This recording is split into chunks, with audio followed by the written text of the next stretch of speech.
Well, you said that you were on a lot of psychedelic drugs while making the second album. Sometimes, yep. Sometimes, yeah. Acid, Acid, yeah. mushrooms. Acid, shrooms. You know what I mean? Like I didn't like shrooms too much because it mess up my stomach. You know what I mean? Yeah, shrooms are. I've done shrooms a few times. I've had some crazy shroom experiences. I mean, I go kind of crazy, but I wouldn't go as far as like heroin or something. Right. Because I had like drug classes in school, so I kind of knew what was cool or what I kind of wanted to try and what I definitely didn't want to try. You know what I mean? But I used to be a fool. Yeah, I used to get lit, man. Like I think about that sometimes, and be like, damn, what the hell was, you know? I used to have a lot of fun though sometimes, you know. You know what? I was into psychedelic rock and stuff because I'm from the Bay. Yeah. You know what I'm saying? So I was really into them movements that was before this movement. Sure. And just tripping off of that. Like I really used to trip off stuff like that. So Right. that kind of influenced me basically. Well, right, and you're talking about. I mean, you have Oakland, but then you got Berkeley right next door, which is sort of the epicenter of the hippie culture and the psychedelic culture and stuff like that. So I'm hanging out with people like that Yeah. too, you know what I'm saying? Exactly. So after the second album, you come out with my favorite Hieroglyphics song, actually, which was Eye Examination. Okay. And that, which Domino, I guess, co-produced. Mm-hmm. And it was kind of a special song because it wasn't on the album. Right. You had to get a 12-inch, which you couldn't really get. It wasn't like the internet where you just, let me just Google it. Right. No, you had to find a store that had this 12-inch that was not on any other project. Mm-hmm. It was special. It was special. I remember, you might find this funny, but I remember there was like this like rumor going around this time that like you took some drugs and went crazy and wrote Eye Examination in like an insane asylum or something like that. Yeah, I used to just be tripping way too hard about things and still do sometimes. Not necessarily off drugs, but like, just existential type things, you know what I'm saying? Like I'm just a deep thinker. Sometimes I just feel like I'd be thinking too much probably. So like that's just what I would be on. I just was trying to understand like, what am I doing here in life, and like, you know what I mean, just deep stuff that I don't even be tripping off of now. I'm just like, I don't even care, you know what I mean? But Okay. like back then, like, yeah, like a lot of that stuff I be writing down, you could tell like I was tripping, like, man, what's going on, like trying to understand things in my world as a young person, you know what I mean? Yeah, I mean, that song was incredible. Just the way you were inflecting the words, the beat. And then, like, was that Lord of the Rings at the end? Yeah. Mm-hmm. Okay.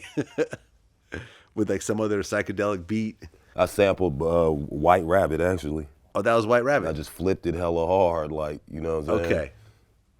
Just flipped it hella hard. It definitely wasn't just looping, you know what I'm saying? I like made it do something else, you know what I mean? Were you involved in the battle against Saafir and Hobo Junction? No, I wasn't, because Okay. I didn't quite agree with that situation, you know Right. what I mean? Because at one point, Saafir had an issue with Casual, I guess, for not showing up on his album or something of the sort. Bunch of words went back and forth. People started getting touched and stuff, you know what I'm saying? people That's started when I was getting beat like, up? man, come on, dude. Well, I guess there was a battle on the Wake Up Show Yeah, where, and I didn't go. And you didn't go? I was at home listening to it, recorded it. but you were Hieroglyphics, but you chose not to include yourself. Yeah, I was like, I'm not involving myself in this ridiculousness, you know what I mean? Like, it had already gotten to the point where if I think Festa got socked, you know what I'm saying?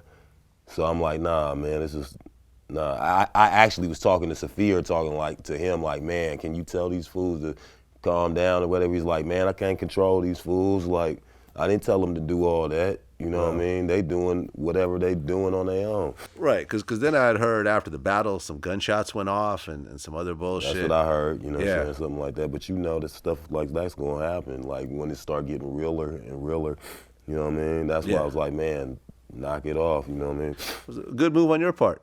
Could have ended badly for you. Yeah, you know. How did that get resolved?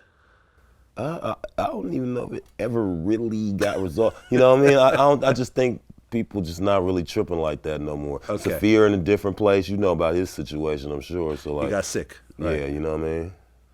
So it's like, you know, at that point, nobody really tripping off nothing like that, you know what I mean? Okay. I never was really tripping. I mean, Saafir was cool with me. He's still cool with me. You know what I'm Yeah, saying? Sonny cool with me too. Saafir's I'm dope. not tripping. You know? Saafir's dope, and I he kind of stole the show on Casual's album a little bit. You think so? That freestyle he did on there was kind of tough. just to be honest. Okay, so you drop your album, Hiero drops their album, Casual drops their album. Then I think Souls of Mischief drops their second album, No Man's Land? right? But you don't drop right away. Yeah. Between your second album and your third album was Yeah. like 5 years. Maybe. You know what? Because I got dropped off the label. They was doing some switching around. Like, Sylvia Rome became the head up at Elektra at the time. So they was doing a lot of in-house cleaning, getting rid of a lot of groups, you know what I'm saying? Just like, you know what I mean? Like, you know, shedding some of the extra fat off of, you know what I'm saying? From a big corporation point of view, you know what I'm saying? From the top, like, we don't need this, we don't need that. They was just cleaning house, and I just got swept up in that. Okay, even though your second album did good numbers. Did I? I lost probably about a third of my sales due to the fact that I just went to the left like that. So, you know, a lot of people probably looking for me and like, okay, what happened to, it's cool, but like, what happened to the funk that I liked, you know what I'm saying? People still love me or whatever, but you know, they're like, okay, that part is gone, so like they just didn't get into it like that, you know? Okay, so you finally dropped your third album independently, I guess. Kinda, you know what I'm saying? Like, you know, it never was mixed or nothing, but it was laying around, so we just decided to put it out You there just threw it anyway, out. you know what I mean? Okay, because you said something to the effect of people love your second album, but you feel like a lot of them just sort of stopped at that point. Yeah. Like I just said, like, you know, people love me or whatever. People see me walking around all the time or whatever. They fuck with me, but like, I think some people feel like, okay, that you might hit me with some funny style shit. You know what I'm saying? I might buy his album and he might hit me with some crazy shit that I'm not trying to listen to. You know what I'm saying? Like, you don't know what to expect. You know what I'm saying?